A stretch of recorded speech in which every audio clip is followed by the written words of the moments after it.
ఉల్లాస పల్లవిత పాలిత సప్తలోకీ నిర్వాహకోరకిత నేమ కటాక్షలీలా శ్రీరంగ హర్మ్యతల మంగళ దీపరేఖా శ్రీరంగరాజమహిషీం శ్రియమాశ్రయామః.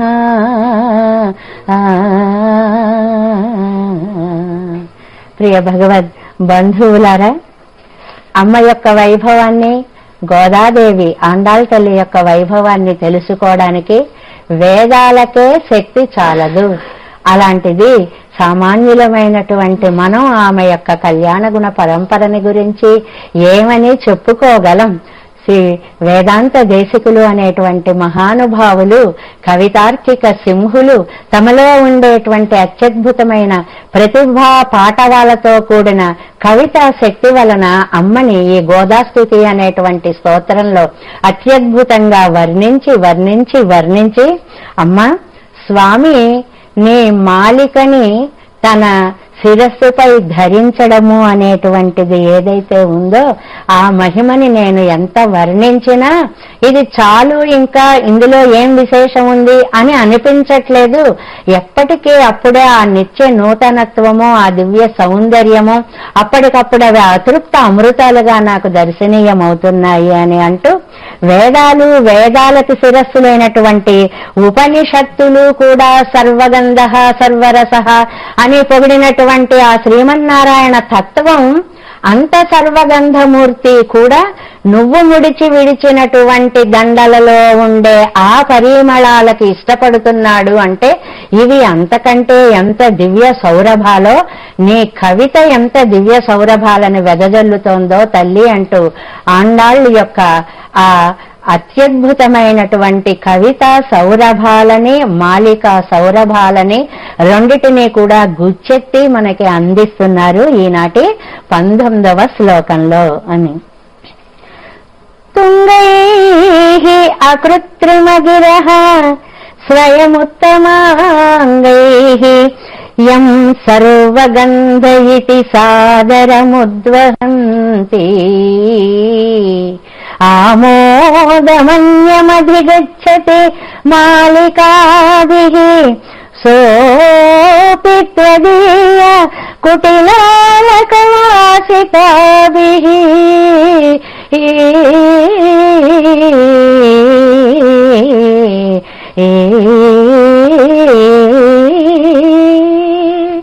తుంగైః అకృత్రిమగిరః స్వయముత్తమాంగైః యం సర్వగంధ ఇతి సాదరముద్వహంతి. సర్వగంధ, అంత ప్రపంచంలో ఈ సృష్టిలో ఉండేటువంటి పరిమళం అంతా రూపుదాల్స్తే అది శ్రీమన్నారాయణ తత్వంగా, వేదాలు ఎలాంటి వేదాలండి?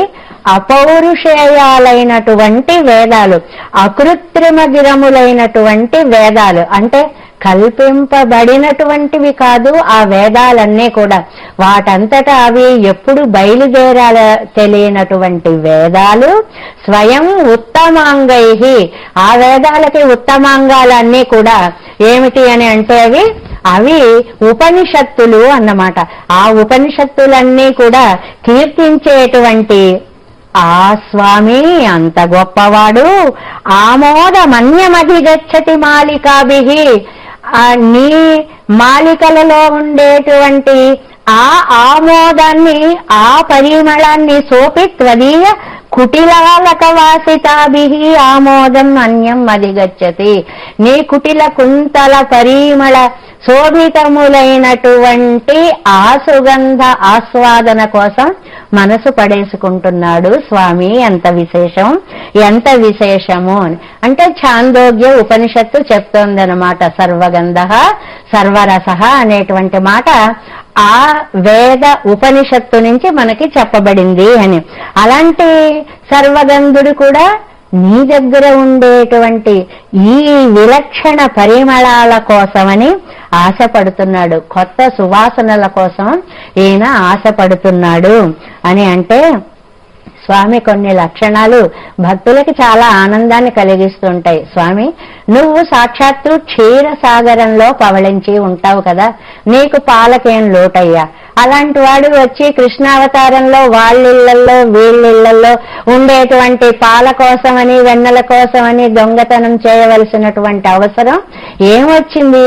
ఈ దొంగతనము అనేటువంటిది నువ్వు చూపించేటువంటి ఒక అత్యద్భుతమైనటువంటి ఒక లీల కాకపోతే అని భక్తులందరూ భావించినట్లుగానే ఇక్కడ వేదాంత దేశికులు కూడా అంటారు, నువ్వే సర్వగంధుడివై ఉండి కూడా అమ్మ ముడిచి విడిచినటువంటి దండల పరిమళాల కోసం ఇంత తాపత్రయపడుతున్నావు అంటే అది నీకు ఆమె యందు ఉండేటువంటి పరిపూర్ణమైన ప్రేమకి పరమ ఉదాహరణగా నిలుస్తుంది కదా అని అంటారు. ఈ భావాలు మహాకవులకందరికీ చాలా అద్భుతంగా తోస్తూ ఉంటాయి అనిపిస్తుంది. మనకి శ్రీకృష్ణ కర్ణామృతం అనేటువంటి గ్రంథంలో లీలాసుకులు అనేటువంటి మహానుభావులు అంటారు, అయ్యా నువ్వేమో పాల సముద్రానికి అధిపతివి, నిన్ను ఆశ్రయిస్తే హాయిగా బోలెడు పాలు ఇంకా కొనుక్కోవలసిన అవసరం లేదు అని చెప్పి మేము నిన్నాశ్రయించాం. అయం క్షీరాంబోదే పతిరితి గవాం పాలకయితి శ్రితోస్మాభిః క్షీరోపనయన ధియా గోపతనయ అనేన ప్రత్యూహో వ్యరచి సతతం ఏన జననీస్తనాదప్యస్మాకం సకృదపి పయో దుర్లభమభూత్. కానీ నువ్వు చాలా విచిత్రమైన పనోటి చేసావయ్యా.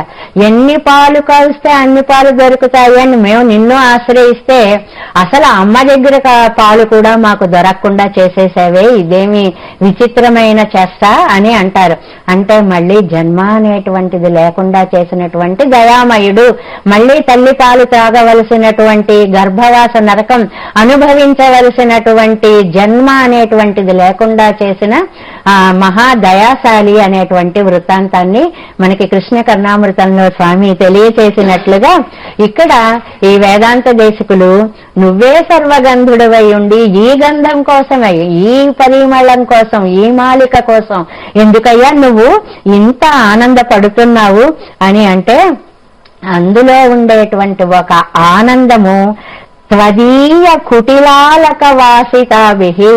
ఆ జుట్టు, ఆవిడకు ఉండేటువంటి జుట్టు యొక్క సౌందర్యాన్ని కూడా ఇక్కడ మనకి సూచిస్తూ కుటిల అలకలు అంటారు. అవి వంకర్లు తిరిగి అలాగా చుట్టుకుని చాలా అందంగా చిన్న చిన్న మబ్బు తునకల్లా ఎగురుతూ ఉంటాయట అమ్మ యొక్క ముఖ చంద్రుడి మీద మబ్బు చిన్న చిన్న ముక్కలు ప్రయాణం చేస్తే ఎలా ఉంటుందో అలా అలకలు అల్లలా ఆడుతూ ఉంటాయి అని అంటారే. అలాంటి సౌందర్యాన్ని ఇక్కడ చాలా చక్కగా వర్ణిస్తూ ఈ కుటిలత్వము అక్కడ వేదాలలో లేదు, అవి అకృత్రిమ గిరములు, స్వచ్ఛంగా ఉంటాయి. చెప్పింది ఏది చెప్పాలనుకుంటే అవి అలా సూటిగా చెప్తాయి. అమ్మ దగ్గరికి వచ్చేటప్పటికి ఈ కుంతలాలు అవి చుట్టుకుని చిన్న చిన్నవి ఉంగరాల్లా తిరిగి ఉంటే పాండురంగ మహాత్మ్యంలో కవి ఒక చోట అంటాడు, ఆ నలుపుట మొలక చీకటి జలరాల్పగారాదైరులు నిండిన వీరి కురులయందు. చీకట్లు కావాలి అంటేట వాళ్ళ గోపికల యొక్క అమ్మ యొక్క జుట్టు పట్టుకుని ఒకసారి ఇలా మనం దులిపితే అందులోంచి చీకట్లు ముక్కలుగా అలాగలా తునకలుగా కిందకి పడుతుందట. అంటే అంత నల్లటి జుట్టు, అంత ఉంగరాలు తిరిగినటువంటి జుట్టు, అన్ని అలకలు ముఖముపై ఆడేటువంటి అందమైనటువంటి జుట్టు అని ఒక్కొక్క కవి ముఖే సరస్వతి అని ఒక్కొక్క రకమైనటువంటి ఆనంద భావాలని ఆవిష్కరిస్తూ ఉంటారు అన్నమాట. ఇక్కడ గంధ అనేటువంటి దానికి పరిమళం అనే అర్థంతో పాటు కొంచెము అని కూడా ఒక విశేషమైనటువంటి అర్థం ఉంది. అలాగే ఆమోదము అంటే పరిమళము అనేటువంటి అర్థంతో పాటుగా హర్షం, చాలా ఆమోదం పొందామండి, ఆమోదమండి అంటే హర్షించామండి, మాకు ఇష్టమేనండి అనే అర్థంలో కూడా వాడుతూ ఉంటాము అని.